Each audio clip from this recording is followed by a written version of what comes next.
So it looks like we have another part of the Master Chief Collection on the PC. You may or may not know this, but Microsoft wanted to bring the Master Chief Collection to the PC.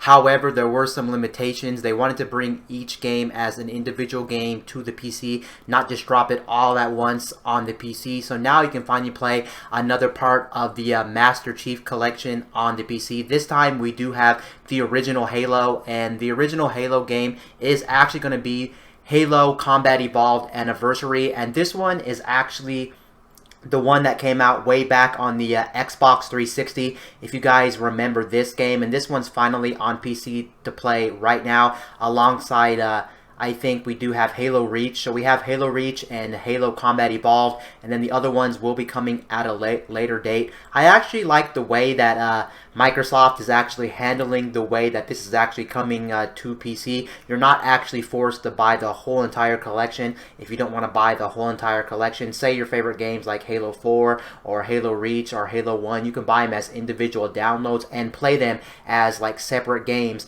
And the nice thing about these games so far is with Halo Reach and Halo Combat Evolved is that both games are actually relatively cheap. This game, you can see right down here, it's going for $9.99, and you can buy it in two different places. You can buy it in the Microsoft Store, or you can actually buy it on Steam. Honestly, for me, I would say buy it on Steam because that's where you buy most of your games, and it is only going for $99. I don't know why right here it does say on the Microsoft Store it is going for $39.99, but it's also available separately for $9.99. But that is actually pretty nice, and it is the Combat Evolved Anniversary Edition, so that's nice. It is the one with upgraded graphics and stuff like that. And the nice thing is, with these games in particular coming to PC, that does mean you will also get things like 4K support and better frame rates and stuff like that, so that's nice. Here's a little trailer of the game, but of course this is one of the most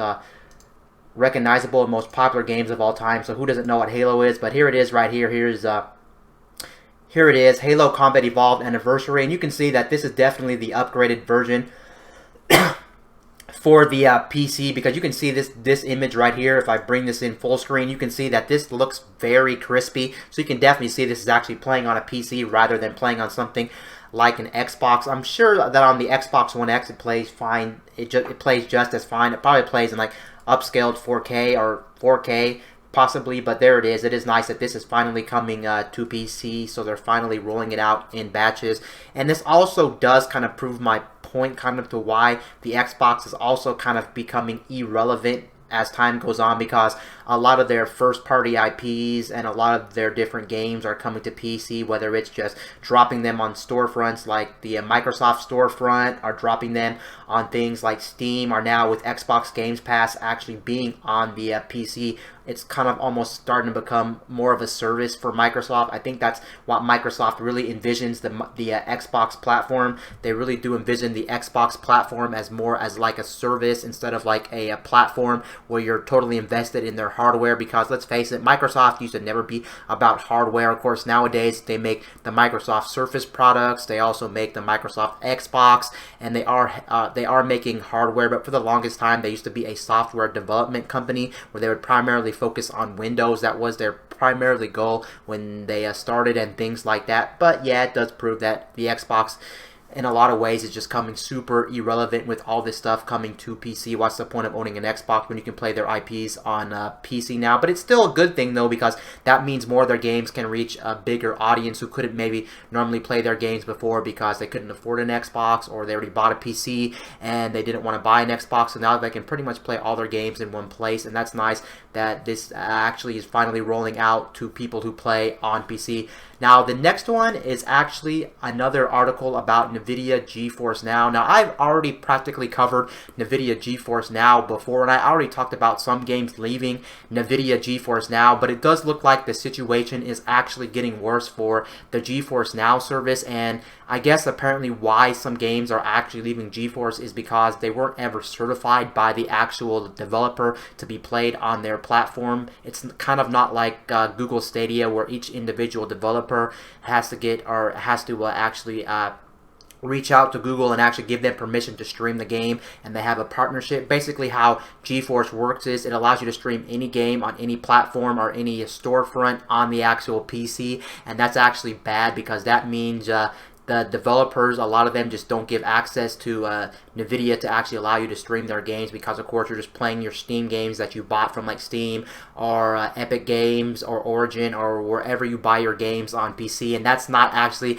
a good thing. I can see why a lot of devs would be mad about that for just a number of different reasons, and here's the article right here, and this is not good news, and I can see why so many more games are leaving. The next one to leave is The Long Dark, which I'm not too familiar with this game. Granted, of course, there is a lot of different games out there on the market, so it's always hard to tell what games are coming, what games are leaving, but it is very interesting to see that GeForce Now keeps losing games, and they don't really have, I guess, the rights to be playing a lot of these different games, and that is actually interesting because that may actually could hurt the could hurt GeForce Now in the long run, even though I like personally GeForce Now, but if they're going to continue on to lose games in the near future, what's the point of really playing GeForce Now if they're going to keep losing games? Unlike Google Stadia, which they, of course, they're partnered with all these devs. The devs probably take some type of probably get some type of cut of the money of the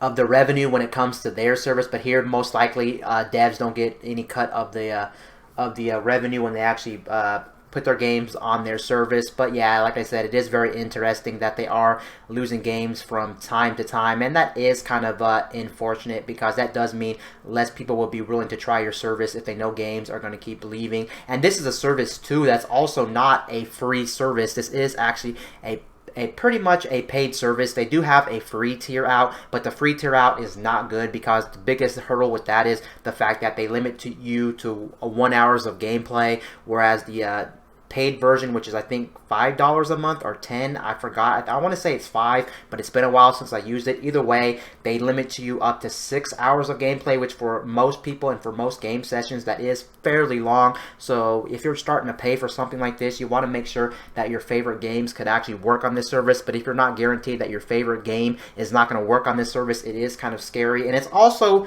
if you think about it, kind of a scary world that we live in, knowing that in the upcoming years, of course, digital distribution is becoming more of a thing. There will be one day on planet Earth, in my opinion, and a lot of people agree that one day we'll be streaming our games from the cloud, we'll be buying our games digital, and with things like NVIDIA GeForce Now, just hearing games leave the service and you're not able to stream these games, it's always a scary world that we live in because you guys know that not owning a physical form, like owning the actual game itself or owning whatever the media form is not good because that means you're not guaranteed. Even if you buy like a game, you're never guaranteed that you're going to own the game forever. So let's say you buy a game today and then years down the line you want to play it, it may not be there for you to play, and it does suck because you spent your hard-earned money on the game, and it should be your property after you buy it. You should have the rights to actually play the game because you own it, but then all these different things come into play, like for instance copyright infringement. Maybe there's a dispute where they have to take it down. Whatever the instance or the case may be, it's just not really a good feeling to know that your game may not be on the service in the long run. It does suck, and this is why I always want to talk about these things, because I'm not ready for a world where we have like digital distribution take over completely, or we have a world where like streaming is our main way we play games. I mean, luckily with next gen hardware on the horizon, it is practically already confirmed that we are still going to be using physical media. So if you still want to buy physical media, you still have the option to buy physical media, but it does suck on different platforms, especially PC. You don't have that benefit, but at least with stores like Steam, Steam's been around for God knows how long, and you know they're most likely not going to take down your favorite game, but you should always be concerned about that. But yeah, it does suck that I guess games are leaving the NVIDIA GeForce Now just because they're having disputes with different people who don't want their games to be on the actual platform itself. It sucks, but what can you do? That's just the way it works sometimes. The next one on my list is actually about the Analog Company. You may have never heard of Analog if you're not into retro gaming specifically. And what Analog actually does is they actually make these clone consoles that allow you to actually play your physical media on older consoles like the NES, the Sega Genesis, and things like that. And they've been making clone consoles for quite some time, and they are the best in the business without a doubt, because basically the way it works is with the Analog company. The Analog company doesn't just make clone consoles like other companies like Retron. A lot of these companies make clone consoles, but they just clone your games basically through emulation, and you guys know emulation is not great. And you may think, oh, they're not emulated games because, like, for instance, you take a look at one of the Retrons. The Retrons look like they may not be emulated because you're using your own cartridge, but the thing is, though, they rip your game into memory as you're playing the game, so you're not actually playing them from the cartridge. You're actually playing them through like an Android emulator that just rips the game from the cartridge, and you know that's not the purest experience, and a lot of people want the pure experience or even a better experience than they would get with the original hardware, and that's what Analog set out to do. They set out to make these very amazing consoles that'll play your games just like you'd be playing them on the actual console, but in a lot of cases, depending on how you have this box set up, they actually play your games in much more better frame rate and better resolution, and overall they're just amazing boxes. And there is more to talk about it, but I'm not actually, to be honest, 100% knowledgeable about the technology behind this specific clone consoles, but these clone consoles are flat out amazing for what they are, and I would definitely recommend any product from Analog. And here's what Analog has to offer. Basically, they're talking about how Analog's Metal NES does return. They've made this a while back, and I've heard about this. You may have seen this on the internet if you're browsing around and things like that. And they are bringing back one of their premium NESs. It's going to run for $4.99, but you do get what you pay for with Analog. Analog does make the best retro video game consoles. I wouldn't necessarily even call them clone consoles anymore, because when I think of clone consoles, I think of consoles that just mimic the experience you would get on an actual console from back in the day, and they don't actually play it correctly, but this one flat out does.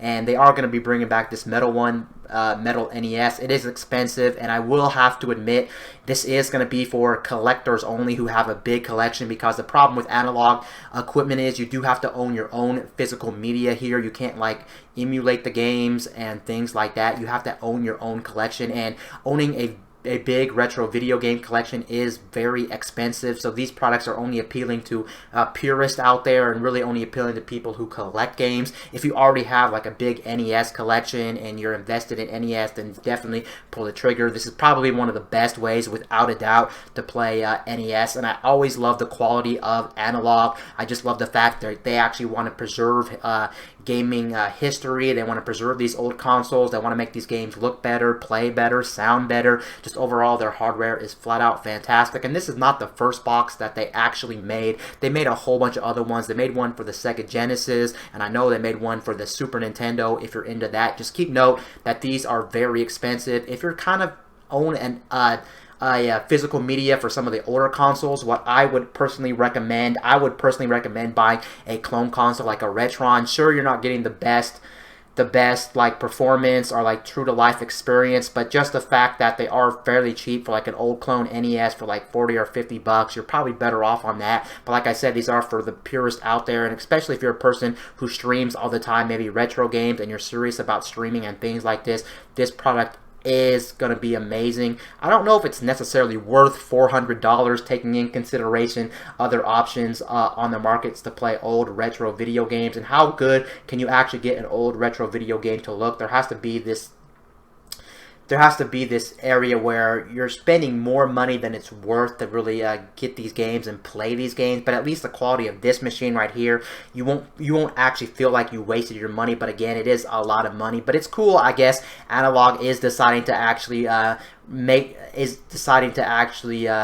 make their Metal NES again, because I guess they just discontinued their Metal NES before, so it is nice that you can actually get this console if you didn't have a chance to buy it before. And you know, most likely most people who bought this to begin with are collectors, so most likely you're not going to find a lot of these. And if you do find one of these out there in the wild, like on eBay or just different sites, you guys know that people out there are gonna charge you way more than the retail price of $4.99. It's actually funny that this console is actually going for the same price you would buy an Xbox One X and potentially next-gen consoles. So like I said, this product is definitely not for everybody, but for those purists out there who love physical media and want to play games, old retro games, amazingly, then this product is definitely a good product, and I am glad they are trying to re-release this for people who have missed it in the first place. And then the last one on my list is another one about Apple, and I purposely saved this article for the end of the video. The main reason I say this for the end of the video is because I know some people are kind of tired about hearing rumors and speculations, but hey, that's what I do on my YouTube channel. I talk about this stuff because I think it's interesting, and overall it's just, yeah, basically interesting to see the direction of how these companies are actually making their next laptop, their next tablet, their next phone. So we have more information on the upcoming Apple products. It looks like Apple is planning to launch a 14.1-inch MacBook.